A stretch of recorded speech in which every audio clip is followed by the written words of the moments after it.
नमस्कार दोस्तों, मेरा नाम है विशाल और आप सबका स्वागत है स्टॉक बॉक्स के stock market business and financial updates में। यहाँ पर आप 10 से 12 मिनट स्पेंड करके जान सकते हैं दुनिया भर की सारी इंपॉर्टेंट खबरें।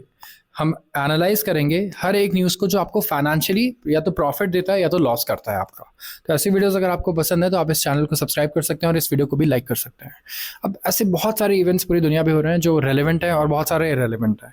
तो हमने पिक किया है कुछ रेलेवेंट टॉपिक्स को जिसको हम डिस्कस करेंगे और ये देखेंगे कि इसका इम्पैक्ट पड़ किस जगह पर रहा है हमारी लाइफ में। लेट्स से पोर्टफोलियो पर, क्या हमारे जॉब सेफ्टी पर, बिजनेस पर, ग्रोथ पर, राइट। बहुत सारी चीज़ें हैं। तो इनकम बढ़ सकता है या खर्चा बढ़ सकता है, क्या है। शुरुआत करूंगा गोल्ड सिल्वर के प्राइसेस से। एक स्पेशल वीडियो भी बनाई है हमने, कल ही रिलीज़ किया, आज सुबह ही रिलीज़ किया। तो आप ज़रूर इसे देखिएगा कि क्या सिल्वर को बाय करने का सही समय है ये या नहीं है। सिल्वर मैं बता दूँ ऑलमोस्ट डबल हो गया है इस साल, ठीक है। और गोल्ड भी अगर आप देखोगे पिछले 1-1.5 साल में ये ऑलमोस्ट डबल ही हो चुका है। तो gold prices another record high पर जा चुके हैं और सिल्वर भी, ठीक है। एंड इन्वेस्टर्स क्या कर रहे हैं, सेफ हेवन बेट्स ले रहे हैं क्योंकि यूएस ने अभी फिर से टैरिफ की धमकी दी, किस पर, चाइना को दी। इसके अलावा इंटरेस्ट रेट कट्स, इसकी एक्सपेक्टेशंस बढ़ गई हैं फॉर द नेक्स्ट एमपीसी। तो सिल्वर भी यहाँ पे हमें ऑल टाइम हाई पर जाता हुआ नजर आया, गोल्ड की रैली को बिल्कुल ट्रैक करते हुए। स्पॉट गोल्ड 1.5% ऊपर था एंड अगर आप देखेंगे तो गोल्ड यहाँ पे करीब 2000 पॉइंट्स ऊपर था।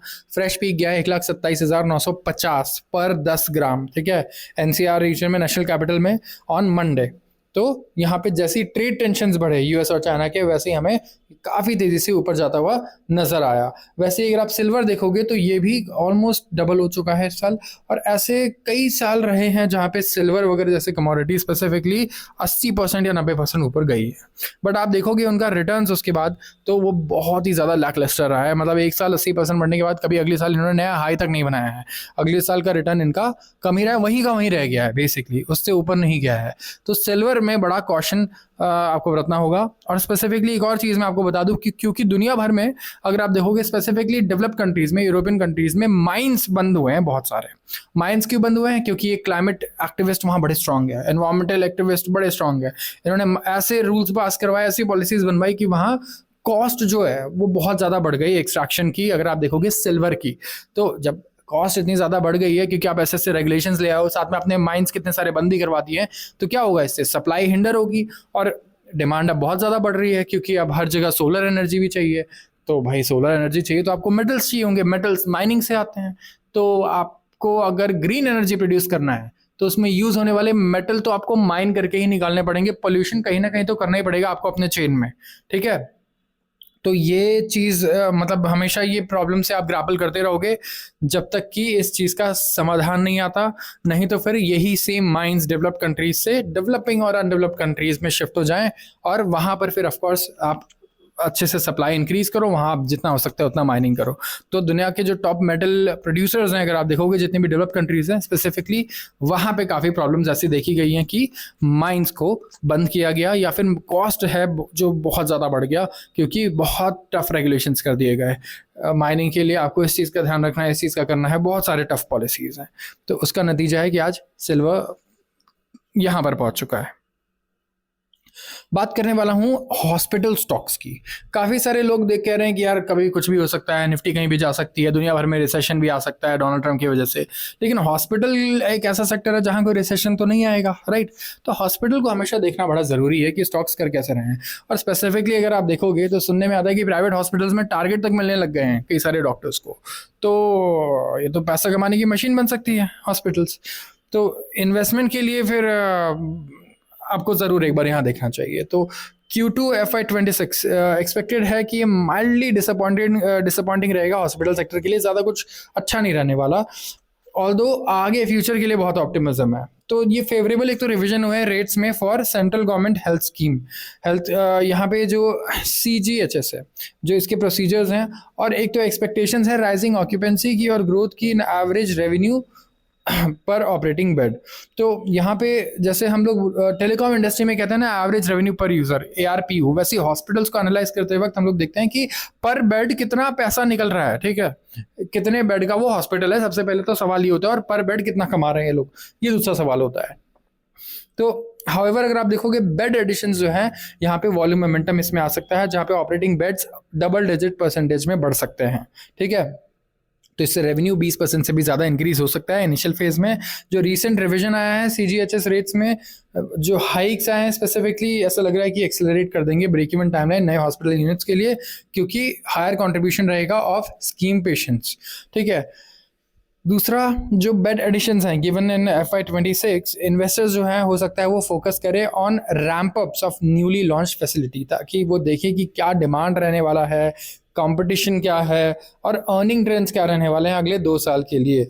तो ये जो CGHS का रिवीजन आया है और जिसका इम्पैक्ट है स्पेसिफिकली नई यूनिट्स के लिए, यहाँ पे ये की मॉनिटरेबल है, ऑल्दो जितने भी मैनेजमेंट्स हैं वो पॉजिटिव हैं ऑन दी हाइक।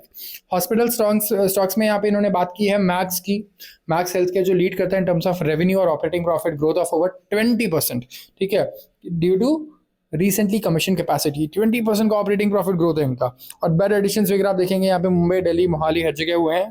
तो जो कंटिन्यूड बेड एडिशंस हैं और सस्टेन रैंप अप्स है न्यूली कमीशन हॉस्पिटल्स का, इसकी वजह से कॉन्ट्रैक्शन हो सकता है ऑपरेटिंग मार्जिन का। और अगर आप ठीक है, अब अगर आप एक्सपेंशन करोगे, बेड्स बढ़ाओगे, तो इनिशियली आपको खर्चा करना पड़ेगा, ऑपरेटिंग मार्जिन थोड़े से कम रहेंगे और बाद में ऑफकोर्स फिर वहाँ से आप रेवेन्यू स्ट्रीम जनरेट करोगे। तो ये कोई बहुत बड़ा नुकसान नहीं है। नुकसान मतलब अगर आप एक्सपेंशन करोगे, आपको लगता है कि डिमांड बहुत ज़्यादा है, पैसा लगाओगे, तो थोड़ा शॉर्ट टर्म के लिए तो आपको झेलना पड़ेगा कॉन्ट्रैक्शन, लेकिन ऑफ कोर्स आप इसलिए कर रहे हो क्योंकि आपको बहुत ब्राइट फ्यूचर एक्सपेक्टेड है यहाँ से लॉन्ग टर्म में। तो ये एक इंपॉर्टेंट पॉइंट है जो हमें याद रखना चाहिए। तो आर्टिकल जिस नेगेटिव पॉइंट पे एम्फेसाइज कर रहा है, हमें नहीं लगता कि ये कोई नेगेटिव पॉइंट है। और इसके बाद अगर बात करें तो यहाँ पे वेदांता वगैरह की भी बात हो रही है। स्टडी ग्रोथ है, डेवलपिंग पोर्टफोलियो है 24% का ईयर ऑन ईयर। ठीक है, इनका जो ऑपरेटिंग प्रॉफिट मार्जिन है ये हो सकता है shrink over launch of Noida facility. नई फैसिलिटीज जहाँ जहाँ लॉन्च हुई है उसकी वजह से ऑपरेटिंग मार्जिन थोड़ा सा कम होता हुआ नजर आएगा। बट आप इनके प्रॉफिट मार्जिन एक बार चेक कीजिए हॉस्पिटल्स के, उसके बाद कमेंट सेक्शन में आइए और फिर टाइप कीजिए कि क्या इनके प्रॉफिट मार्जिन रहते हैं, एंड देन विल टॉक। तो अपोलो, एस्टर, जुपिटर, फोर्टिस, इन सब की अगर आप बात करोगे तो इनका भी रेवेन्यू ड्रिवन रहेगा, एवरेज रेवेन्यू पर ऑपरेटिंग बेड से। एंड ऑक्यूपेंसी जो है वो फ्लैट रहने वाली है क्योंकि सीजनली सॉफ्ट क्वार्टर रहा है, तो ऑक्यूपेंसी जो है यहाँ पे बहुत बड़ी ग्रोथ तो नहीं नजर आएगी। फोर्टिस में भी स्ट्रॉन्ग नंबर एक्सपेक्टेशन है। तो हर जगह एक चीज़ कॉमन है जो मैं बता दूं आपको इस आर्टिकल को देख करके, हर जगह डबल डिजिट ग्रोथ रेट लिखा हुआ है हॉस्पिटल्स के लिए। और स्पेसिफिकली ये जितने भी हॉस्पिटल्स हैं मैंने आपको बताया मैक्सिमम मल्टी स्पेशलिटी हॉस्पिटल्स हैं, राइट। अब इसमें सिंगल स्पेशलिटी हॉस्पिटल्स भी हैं, इसके ऊपर भी एक वीडियो बनाई थी हमने 2-3 महीने पहले, और आप देख सकते हो कि किस तरीके की रैली आई है इन स्टॉक्स में, कैसे इन्वेस्टमेंट्स आए हैं। तो हेल्थ केयर जो इंडिया का सेक्टर है ऐसा है कि यहाँ पे आप इग्नोर नहीं कर सकते इसे, जस्ट बिकॉज आप देखो कि फॉरेन इन्वेस्टर्स कितना इसमें इंटरेस्टेड हैं, किस वैल्यूएशंस पे वो अभी ट्रेड कर रहे हैं और किस वैल्यूएशंस पे फॉरेन इन्वेस्टर्स ने वहाँ लगातार पैसा डाला है इंडियन हॉस्पिटल चेन में। तो काफ़ी लोग डरे हुए भी हैं कि इंडिया में हॉस्पिटल चेन में जब फॉरेन इन्वेस्टर्स आ रहे हैं तो कहीं यहाँ का जो हॉस्पिटल और हेल्थ केयर है बिल्कुल US की तरह ना हो जाए, जहाँ पे पेशेंट्स बेसिकली बैंकरप्ट हो जाते हैं। अगर कोई भी बीमारी हुई हल्की फुल्की सीरियस, तो लोग वहाँ सीधा बैंकरप्ट हो जाते हैं अगर उनके पास इंश्योरेंस नहीं है। इतना ज़्यादा ओवर एक्सपेंसिव है वहाँ पे हेल्थ केयर। तो इस चीज़ को लेकर के ज़रूर लोग परेशान रहेंगे। अब बात करता हूँ टेक्सटाइल की। कई लोगों का पैसा टेक्सटाइल इंडस्ट्री में लगा होगा इन केस ऑफ इन्वेस्टमेंट्स, अगर शेयर मार्केट पे इन्वेस्ट करते हैं।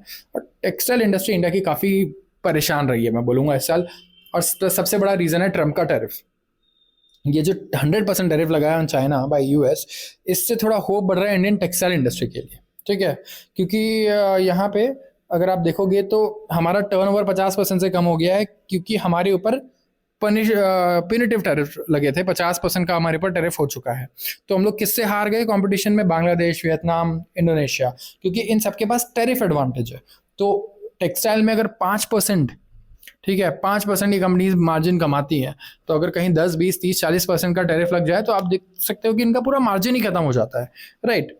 तो जो शेयर ऑफ US मार्केट है इंडिया के टेक्सटाइल और अपैरल में वो है 28% का, और 25% एडिशनल एड वैलोरम ड्यूटी और 25% पेनल्टी है इंडिया पर, मतलब 50% ओवरऑल है। बांग्लादेश पे आप देखो 20%, वियतनाम पे 20%, Indonesia 90%, Pakistan 19%, Cambodia 19%, Turkey and EU 15% और चाइना पे है 100%।